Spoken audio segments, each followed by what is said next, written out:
Simple act of kindness from a stranger truly change someone's life? When I first moved into this apartment complex, I wasn't doing great. Freshly out of college, no job, no friends in the city, barely any money. I was spiraling into one of those quiet depressions where you don't even realize how bad it's gotten until you haven't done laundry in weeks and you eat instant noodles twice a day without tasting them. Next door lived an old man named Walter. He was probably in his late 70s, always wearing the same plaid jacket, always sitting on his little porch with a crossword puzzle and some tea. I figured he'd be grumpy. He looked like someone who'd complain about noise or the smell of my cooking.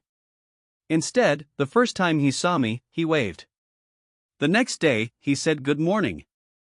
The next, he asked if I liked lemon cake and handed me a slice. That was the start. Over the next few weeks, we began chatting a little each day. Just a few minutes at first. He told me about his wife who passed 6 years ago, his time in the Navy, how he learned to cook because she always said a man should know how to feed himself. I never told him much about my life. I didn't want to admit I was a mess. One day, after what had been an especially dark weekend where I barely got out of bed, I stepped outside to throw away trash. He was sitting there as usual.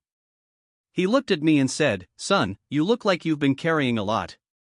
That sentence broke me. I don't know what it was, maybe the kindness, the way he said it without judgment, or the fact that no one had really looked at me in weeks, but I sat down next to him and cried. He didn't ask for details. Just poured me some tea, handed me a clean napkin, and said, "You don't have to talk, but you don't have to carry it alone either." That moment changed everything. Over the next few months, I started getting out of the apartment more. We had tea together most mornings. He taught me how to make his wife's famous chili.